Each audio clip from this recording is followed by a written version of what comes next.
Se você se senta e alguém começa a lhe contar quais são as histórias tratadas pelas peças do Nelson Rodrigues, é inevitável a sensação de que aqueles temas são repetitivos e de que há apenas um esforço contínuo para chocar cada vez mais a qualquer preço, no que seria um esforço muito pouco literário, muito pouco artístico. Temas como o incesto, a disputa entre irmãs, o assassinato, a traição são constantes, a todo tempo se repetem na obra dele. E cada vez mais de um modo explícito, de um modo chocante. Afinal de contas, o que há de literário, o que há de grandioso e apreciável nisso? Se você ouve especificamente um resumo da trama de Álbum de Família, peça da qual nós vamos tratar hoje, essa impressão se reforça ainda mais. Porque aqui nós vamos ter todos esses temas clássicos do Nelson: traição, incesto, assassinato, disputa entre irmãs, elevado à 10ª potência, expostos de modo a chocar como nenhuma outra peça tinha tentado chocar antes. Só que Álbum de Família, quando se para ler ou assistir, é justamente a peça que vai demonstrar que não é apenas de uma mera repetição que estamos tratando. A cada peça, o Nelson faz com esses elementos, sim, básicos, coisas muito diferentes, muito originais e faz avançar a cada passo a sua dramaturgia. Vamos então entender um pouco do porquê Álbum de Família faz isso. Comprando este livro ou qualquer outro produto, desde que através do link abaixo da Amazon, você ajuda o canal com uma pequena porcentagem da sua compra. Aqui na descrição do vídeo você também pode encontrar links para todas as outras peças do Nelson Rodrigues que eu já resenhei no canal e a respeito das quais eu já escrevi no meu blog. Inclusive, no blog há também um texto em que eu me aprofundo na análise de Álbum de Família. Não deixem de conferir. Álbum de Família é a terceira peça do Nelson Rodrigues, escrita em 1945. Ficou 20 anos censurada e só pôde ser estreada nos palcos em 1967. Ela vem depois daquele que é o grande sucesso do Nelson, a peça depois da qual o teatro brasileiro nunca mais foi o mesmo, que é Vestido de Noiva, de 28 de dezembro de 1943. Quando o Nelson chega para apresentar essa peça em 45, ele vem, portanto, de um sucesso.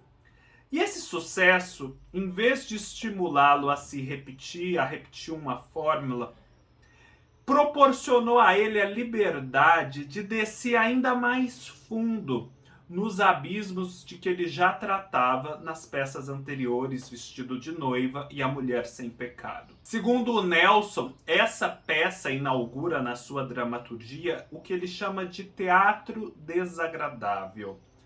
Um teatro que é vital, que vem das vísceras, das entranhas, que é essencial, e que por isso mesmo desagrada, causa escândalo, causa repugnância. Ele sabia que odiariam ele como o odiaram por conta de peças como essa. Mas ele não se deteve e foi até as últimas consequências do assunto que ele pretendeu tratar. Qual é esse assunto? Nós temos aqui em Álbum de Família a história de uma família mineira que vive numa cidade não nomeada, mas que nós sabemos ser em Minas, porque é localizada por proximidade com outras cidades existentes, em especial Três Corações. É uma família tradicional, mineira e brasileira e, portanto, arquetípica. Ela é formada pelo Jonas, o patriarca, a dona Senhorinha, a sua esposa, e vários filhos. O Nonô, que é louco, o Guilherme, que é seminarista, o Edmundo, que é casado e que a princípio não vive mais na casa dos pais, o Guilherme também está fora no seminário, e a Glória, que é uma menina que estuda num colégio interno de freiras. O tema da peça é basicamente a existência do incesto no seio dessa família. É mais ou menos assim. Não é só um incesto, são vários. É uma rede inextricável de desejos incestuosos, principalmente, mais até do que de consumações incestuosas. A Glória, a menina, é apaixonada pelo pai e por isso mesmo causa repugnância à mãe, que detesta ela. Ela confunde o pai com a imagem de nosso Senhor Jesus Cristo. Ela olha para aquelas imagens de Cristo e vê um pouco do pai. E de fato, segundo as indicações da peça, Jonas tem uma semelhança com aqueles Cristos famosos dos quadros. O Jonas, por sua vez, também tem um desejo pela menina e um desejo por meninas que, não podendo se consumar na filha, se transfere para outras moças de 15 e 16 anos. O Guilherme é o seminarista que também é apaixonado pela irmã Glória. A gente vai percebendo. E Glória, segundo o que indica Nelson, é muito parecida com a mãe. Então nós já vemos que muito provavelmente o Guilherme, diante do tabu de apaixonar-se pela mãe, transfere isso para um tabu um pouquinho mais fraco, que é o de apaixonar-se pela irmã. O Edmundo, muito parece, é apaixonado pela mãe. Ele não diz isso explicitamente, mas a todo tempo insinua, e é muito explícito que isso existe dentro dele. Ele tenta o casamento com a Heloísa para sublimar, para escapar desse desejo, mas falha miseravelmente.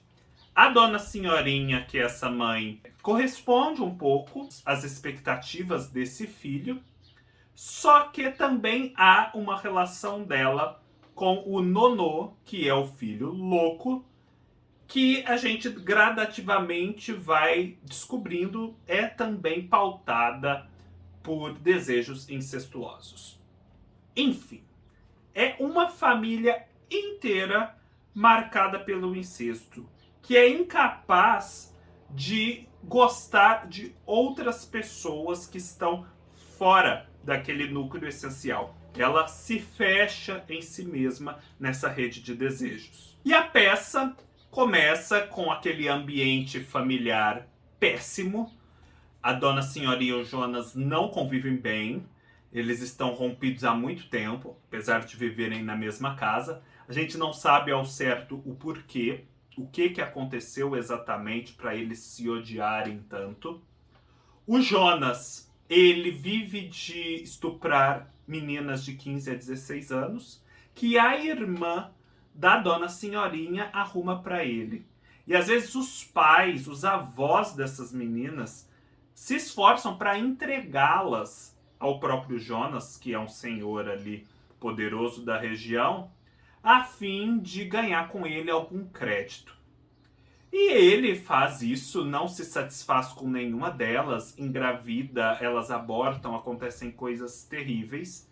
E essa Ruth é uma mulher indesejada. Ninguém quer ela.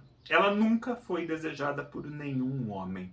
E ela é apaixonada ao mesmo tempo por Jonas. Ou seja, ela e a irmã disputam o mesmo homem. Mas como ela não encontra no Jonas uma retribuição dos sentimentos, ela sublima isso, agradando a ele e arrumando essas meninas. No meio dessa confusão toda, personagens vão chegando. Eles vão dialogando, vão trocando acusações, aquele clima terrível. Moças chegam, ele tem relacionamentos com elas, o Jonas. E os filhos que estavam fora vão chegando, revelando também um pouco desses seus desejos, e a coisa vai num crescendo de complicações. Chega o Edmundo, que tinha brigado com o pai, que rompera com a esposa. Chega o Guilherme, que já não quer mais ficar no seminário. Do Nonô, nós só ouvimos os ruivos dele, louco no quintal, na terra, nu, feito um bicho. E por fim vai chegar a Glória, que foi expulsa do colégio interno porque descobriram trocou carícias lésbicas com uma coleguinha. Tá. No meio de tudo isso, assim, para dar um ritmo, digamos, existe uma mulher, uma jovem de 15 a 16 anos, que o Jonas engravidou, que está lá na casa, e essa jovem está grávida e está parindo. Só que, como eles não se cansam de dizer aqui, ela é estreita. Ou seja, ela muito provavelmente não tem a capacidade, a estrutura física, né, na verdade, de ter um parto normal. E ninguém vai providenciar ali uma cesariana. Então a mulher está morrendo para dar à luz, ela uiva, ela grita, ela amaldiçoa todo mundo. E eles continuam ali. Tem hora que um vai lá, dá uma olhada, faz alguma coisinha. Mas a verdade é que eles não estão muito preocupados com ela. Eles continuam ali presos nas suas próprias preocupações incestuosas e de agressões mútuas, enquanto essa moça vai pontuando os diálogos com esses gritos, com esses uivos. Aí você vai me perguntar, pra que tudo isso? Pra que tanta baixaria, tanto escândalo, tanta coisa chocante, uma em cima da outra? Isso é necessário? Pra quê? Isso é literário? Aí é preciso dar um passo atrás e começar a refletir detidamente e perceber o que o Nelson pretende fazer com esse acúmulo. Primeiro ponto importante é que, na sequência das peças do Nelson, dessas 3 primeiras, nós temos uma gradação. E aqui nós já começamos a descobrir o que é diferente em álbum de família e como se dá a variedade dentro do conjunto dramatúrgico do Nelson. Em A Mulher Sem Pecado, nós temos todo um conflito psicológico. Em Vestido de Noiva, principalmente por conta daquela divisão do palco em 3 planos, o plano da realidade, o plano da memória e o plano da alucinação, nós saímos do meramente psicológico, que teria muita identificação com esse plano da memória, e partimos para o subconsciente, o inconsciente, que é o que reina no plano da alucinação. Ou seja, há um aprofundamento dentro da alma humana. E por fim, aqui em Álbum de Família, a gente desce do inconsciente, do subconsciente, para o plano da essência do arquetípico dos mitos. Tanto é assim que essa peça é classificada de forma muito tradicional como uma tragédia mítica. E o que significa isso, então? Que essa é uma tragédia mítica. Nas peças míticas do Nelson, nós até temos personagens e contextos que dialogam com elementos identificáveis da sociedade brasileira. Mas afora esses pequenos elementos, o que predomina é certa indistinção e essencialidade dos personagens e dos lugares. A família aqui, apesar de ser uma família mineira, é construída de uma tal forma que ela passa a ser uma família meio que descolada do tempo e do espaço, convivendo num universo paralelo criado por eles próprios. Num universo, diríamos, essencial, muito básico, em que se pode facilmente identificar elementos constantes de várias outras famílias. Há uma coisa básica e fundamental na estruturação dessa família. Nessa família, todos esses sentimentos incestuosos, todas essas agressões, toda a brutalidade do humano, do desejo, ela é muito pouco velada. Há uma nudez total, e nisso também há um elemento de essência. Eles falam abertamente desses seus pensamentos e desejos abjetos. Eles praticamente vomitam uns nos outros esses sentimentos negativos. Não há filtros, não há contenções. É tudo muito explícito e assim essencial. E os desejos perversos que eles desenvolvem são desejos muito primitivos, muito essenciais. Eles têm a pulsão sexual, que é algo inato ao ser humano, até como um esforço de perpetuação da espécie, uma coisa muito biológica, muito básica.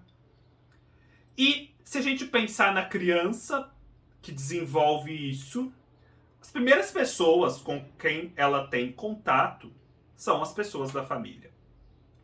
Então, aí já partindo para o lado do Freud, é como se a criança tivesse o impulso de dar vazão àquele seu desejo sexual, tomando por objeto um dos membros da família. Só que o incesto, ele é interditado. Vem a cultura de fora para impedir que ele exista, para pôr freio logo nesse momento inicial a esse desejo espontâneo que surge. E por quê? Porque a cultura humana se apercebeu que o incesto era ainda um sentimento humano desgovernado. E era um sentimento humano que levava à autodestruição do próprio humano, da sociedade, biologicamente, enfim. Era preciso pôr um freio àquilo. Era preciso, então, que a cultura interviesse no que era simplesmente natural e desse aquilo um outro curso. E formasse, assim, o humano, né? Para além do animal, o espiritual. O espiritual aqui no sentido do que é formado pela cultura, pela mente, do que é pensado. Então, o desejo, se ele é descontrolado, ele leva à destruição. E o que a gente vê aqui é o completo descontrole desse desejo básico e primitivo do ser humano. Esses personagens não tiveram o controle dos tabus e da cultura para pôr freio nesses seus desejos incestuosos e de agressividade e por aí vai. E aí a coisa perde completamente o controle. A coisa vai não crescendo e se torna naturalmente excessiva. Assim, quando o Nelson retrata tanto incesto de uma vez só, ele não está exagerando. Ele está querendo dizer que, se não houver a intervenção da cultura, essa primeira repressão, a coisa se torna vertiginosa, o círculo vicioso começa a rodar, rodar, rodar, e vira o que vira essa peça. Esse acúmulo excessivo de situações e sentimentos abjetos. Essa é uma família, portanto, que teve uma grande crise no desenvolvimento mais básico, na etapa mais primitiva do seu desenvolvimento social. É uma família infensa à cultura.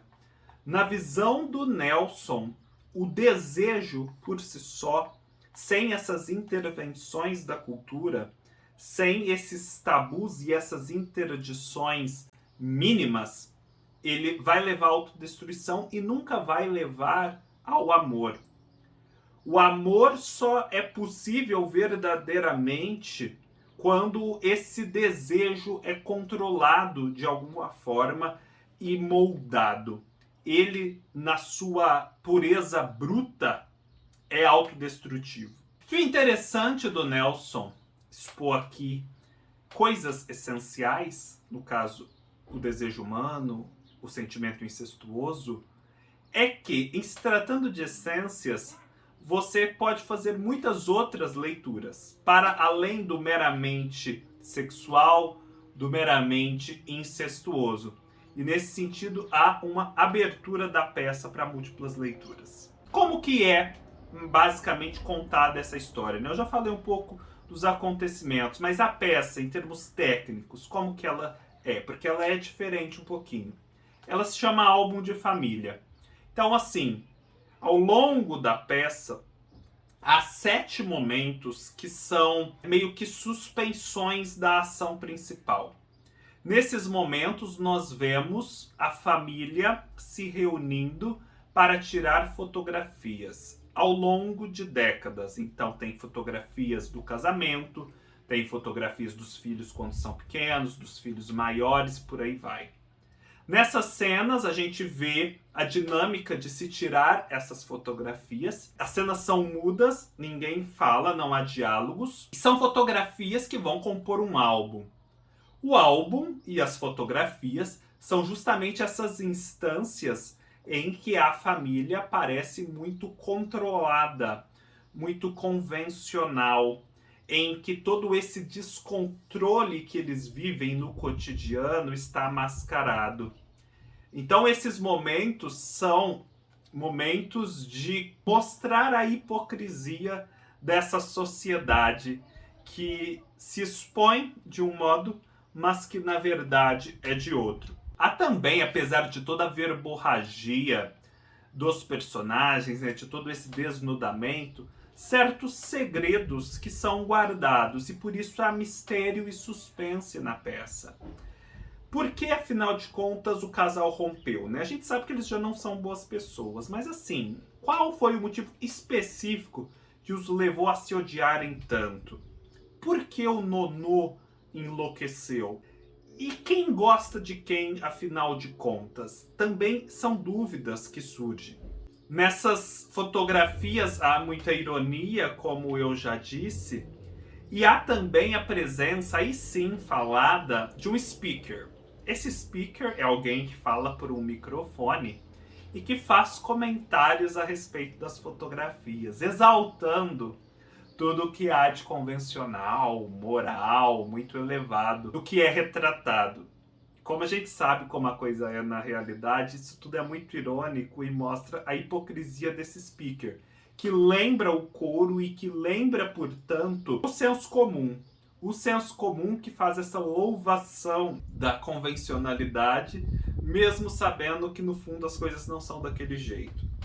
E há, gente, aqui na página 42, 43, um comentário desse speaker que eu não poderia deixar de pontuar, que assim, eu ri muito quando eu li isso. Eles estão fazendo a segunda fotografia, é a fotografia da família. Depois da fotografia do casamento, nós temos a fotografia dos pais com os filhos, né? Família Margarina no álbum de retratos.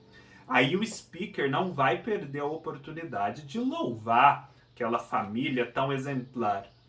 Eles estão às vésperas da Primeira Guerra Mundial. Ele diz assim: segunda página do álbum, 1913.